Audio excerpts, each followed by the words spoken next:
Let me paint a scenario. It's Monday morning and your alarm goes off at 6. You could get up, make coffee at home, shower, and get ready, but you're tired, so instead you hit snooze, oversleep, and now you're running 15 minutes behind. So you grab coffee on the way, $5. You skip breakfast because you don't have time, and by noon you're starving, so you order lunch instead of eating that thing you had at home, $15. You finish work exhausted, and the thought of cooking sounds miserable, so you pick up dinner, $20. You get home, collapse on the couch, and think about going to the gym, but honestly, you're too tired, so you stay in. You spend the evening scrolling your phone, and before you know it, you've spent $50 that day on convenience. Now, I spend way too much time thinking about money and the sneaky ways it slips through your fingers. I think about how people make financial decisions and why some people seem to stay broke no matter how much they earn, while others build wealth even when they don't make that much. And I've noticed something that almost nobody talks about, but it's costing you more than you realize. It's this invisible tax on your life that gets charged every single day in 1,000 small ways, and most people don't even know it's happening. It's called the comfort tax, and once you see it, you can't unsee it. The thing about the comfort tax is that it's not about being irresponsible. It's actually something way more subtle. It's about the choices we make when we're tired, stressed, or just uncomfortable. And the truth is, most of modern life is designed to make us uncomfortable. Uncomfortable with waiting, uncomfortable with effort, so that we'll pay the comfort tax without even realizing it. By the end of this, I want you to see exactly how much you're paying this tax and how to stop it without feeling like you're sacrificing your life. Because that's the real insight. You can reclaim thousands of dollars a year without becoming some joyless monk who never buys coffee again. You just have to understand what's actually happening. Okay, so let me define this clearly. The comfort tax is the money you spend to avoid discomfort. That's it. And I know that sounds obvious, but here's what's fascinating, the way it works. When you're tired, uncomfortable, or inconvenienced, you have two choices. You can push through the discomfort and do the cheaper thing, make your own food, wait, do it yourself, or you can pay money to make the discomfort go away, fast, immediately. Most people choose to pay. Here's the thing, though. We think about this as a conscious choice. I'd rather pay $5 for coffee than make it at home. But that's not really what's happening. What's actually happening is that your brain, tired and overwhelmed, is doing a calculation that goes something like discomfort now or $5. And in that moment, $5 seems like a bargain. But it's not $5. It's $5 today and $5 tomorrow and $5 the day after that, times 365 days a year. That's $1,800 just on coffee, just on that one thing. And that's before we even talk about the bigger comfort tax charges, the convenient meal delivery when you're too tired to cook, the Uber instead of the bus because you can't face standing, the gym membership you pay for but don't use because going to the gym feels uncomfortable, but paying for it makes you feel productive. The comfort tax is insidious because it compounds. One comfortable decision leads to another. You take the Uber instead of the bus, so you get home later and more tired, so you order dinner instead of cooking, so you don't have energy to do the thing you wanted to do, so you pay for entertainment, so you get less sleep, so you're more tired tomorrow. And suddenly you're paying hundreds, maybe thousands every month just to avoid being uncomfortable for 20 minutes, sometimes less. Here's the thing that most people get wrong about the comfort tax. They think it's about weak willpower or poor self-discipline, but that's backwards. It's actually about how your brain is wired to minimize discomfort as a survival mechanism. Your brain evolved in an environment where comfort was scarce. If you could avoid pain or discomfort, you should, because that pain might be important information, might mean danger. So your brain became incredibly efficient at recognizing discomfort and wanting to escape it. Fast forward to today, and discomfort is usually not dangerous, but your brain didn't get the memo. You feel discomfort in the form of being tired or annoyed or inconvenienced, and your brain still thinks that's a signal something's wrong. So it looks for the quickest solution, the path of least resistance. And usually there's a capitalist sitting right there, ready to sell you a solution. Pay them money, and the discomfort goes away immediately. But here's where it gets really interesting. Modern life has engineered discomfort into the system, specifically so you'll pay to escape it. Everything takes longer than it should. You can't find parking. Waiting on the phone is insufferable. Cooking from scratch feels like it takes forever. A lot of that isn't accidental. It's designed. When waiting for public transportation feels genuinely terrible, suddenly the $40 Uber doesn't seem insane. When cooking takes 40 minutes, suddenly the $30 food delivery seems reasonable. When going to the gym requires getting to a physical location and dealing with people, suddenly the $20 app subscription seems justified. The system creates discomfort and then sells you solutions. And the genius of it is that each solution comes with its own discomfort, financial stress, guilt. But that discomfort is quieter, more abstract. You don't feel it the way you feel being tired or inconvenienced. So we keep paying. Here's something I've noticed that's really important. The comfort tax doesn't usually lead to you being more comfortable. It leads to you being more tired. I know that sounds weird, so let me explain. When you avoid discomfort by paying money, you're essentially delegating that discomfort to your future self. You don't cook, so you spend $20 on dinner. But now you have less money, which creates financial stress, which makes you more tired, which makes you less likely to exercise, which makes you less healthy, which makes you more tired. It's a cycle. There's also something psychological happening. When you do something for yourself, when you make your own food or take the bus instead of a cab or actually go to the gym, you get a hit of self-efficacy.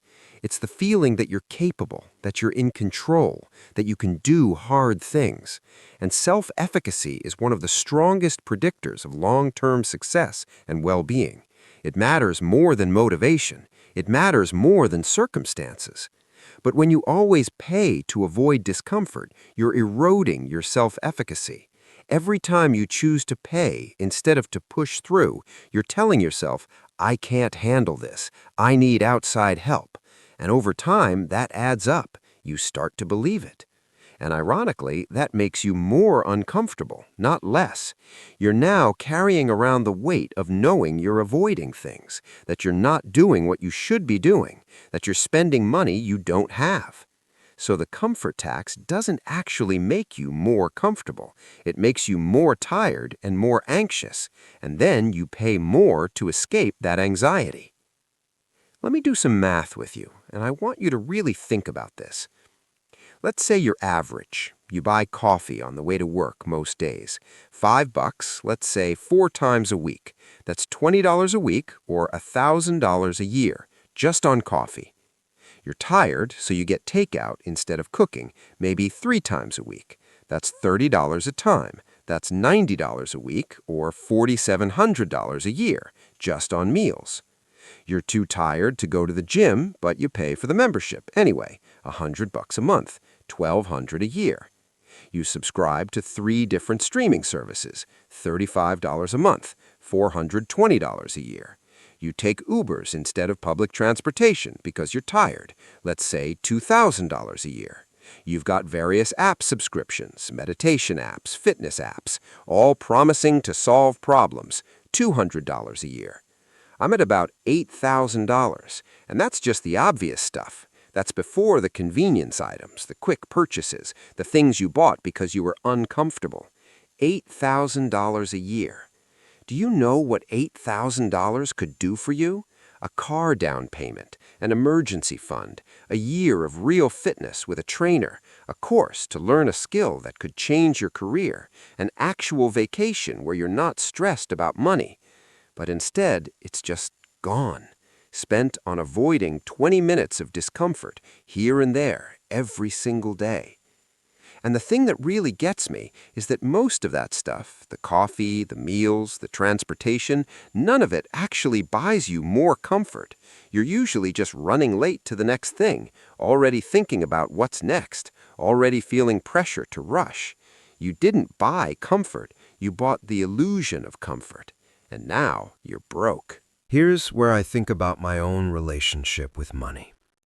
We give ourselves permission to pay the comfort tax based on stories we tell ourselves. I deserve this because I worked hard. Sure, okay, but did you work hard so you could buy more coffee? Or did you work hard for something bigger? I don't make enough money anyway, so what's the difference? This one's especially poisonous. This is the story that keeps people poor, because you don't make enough money because you think like that. This is just a small thing, it won't matter.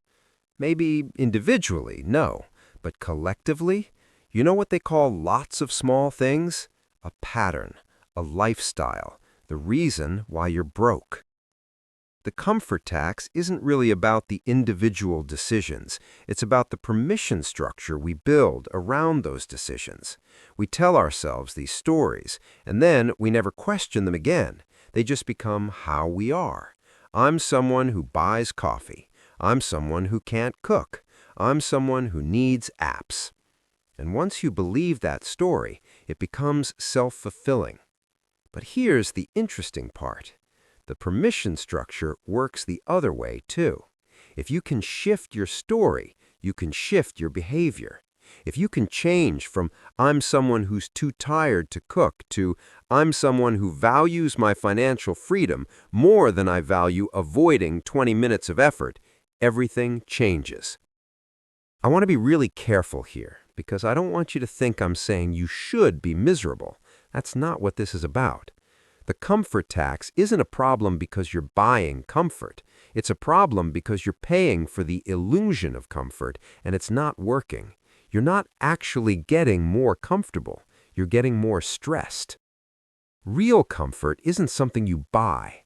Real comfort is something you build. It's the absence of stress. It's knowing that you have money in the bank. It's the ability to say no to things you don't want. It's waking up without anxiety about how you'll pay rent. And ironically, that kind of comfort usually requires less spending, not more. It requires pushing through some short-term discomfort so you can build long-term security. It requires being okay with making your own coffee, or taking the bus, or cooking at home, not because you're depriving yourself, but because you're building something. The discipline required isn't about forcing yourself to suffer. It's about being disciplined about what you're uncomfortable with. Are you willing to be uncomfortable with a short commute so you can be comfortable with financial security? Are you willing to be uncomfortable with the process of cooking so you can be comfortable with your health and your finances? Most people have it backwards. They're comfortable with daily discomfort, the stress of not having money, the anxiety of not knowing where it went, because they're unwilling to be uncomfortable with small, manageable things like cooking. It's insane when you think about it. Okay, so how do you actually stop this? How do you break the pattern? The first thing you have to do is become aware of it. You have to see where the money is going, not just broadly, "I spend too much," but specifically. Track your expenses for a week. Write down where money goes and really look at it. Every coffee, every convenience purchase, every time you paid to avoid discomfort. The second thing is to ask yourself, what am I actually paying for here? Are you paying for the coffee, or are you paying to not feel tired? Are you paying for the food, or are you paying to not have to cook? Once you see that, you can ask the real question, is there a cheaper way to solve the actual problem? If you're tired, the problem isn't that you need expensive coffee. The problem is that you're tired. So maybe you need to sleep more. Maybe you need to not be running late. Maybe you need a different schedule. Here's the thing, though. You don't have to be perfect. You don't have to cut out all comfort spending. You can be intentional about it. I'm going to allow myself one coffee a week, and the rest I'll make at home. I'm going to cook 5 days a week and 2 days I'll do takeout. I'm going to commit to the gym twice a week. Intentionality is the antidote to the comfort tax, not deprivation, intentionality. And here's what's beautiful. When you do buy something as a treat, you actually enjoy it because it's intentional, it's special. You're not mindlessly paying to escape discomfort, you're choosing something. I want to end with this because I think it's the most important part. Let's say you stop paying the comfort tax. Not completely, but you cut it in half, from $8,000 a year to $4,000 a year. That's $4,000. You put it in savings. After a year, you have $4,000. After 5 years, you have $20,000. And that's before any interest, any compound growth. That's just having money in the bank. Do you know how much that changes your life? Having a genuine emergency fund? Having the ability to say no to a job making you miserable? Having the ability to take care of yourself without spiraling into debt? But it goes beyond that. When you have money in the bank, you're less stressed. When you're less stressed, you have more energy. When you have more energy, you're more likely to do things that matter, to work on your goals, to build your skills, to invest in yourself in ways that actually create value. You're breaking the cycle. You're going from paying the comfort tax, which drains your energy and your money, to building actual resilience and security, which gives you more energy, which makes you more likely to keep going. It's a virtuous cycle instead of a vicious one. And it doesn't start with some massive change. It starts with one thing, one uncomfortable thing that you push through instead of paying to escape. Maybe it's making coffee at home. Maybe it's cooking one meal. Maybe it's taking the bus. Just one thing. And then you do it again tomorrow, and then again the day after that. And somewhere along the way, it stops being uncomfortable. It becomes normal. And you realize that you weren't sacrificing anything. You were just paying attention to where your money was going. So here's what I want you to take from this. The comfort tax isn't about being bad with money or lacking discipline.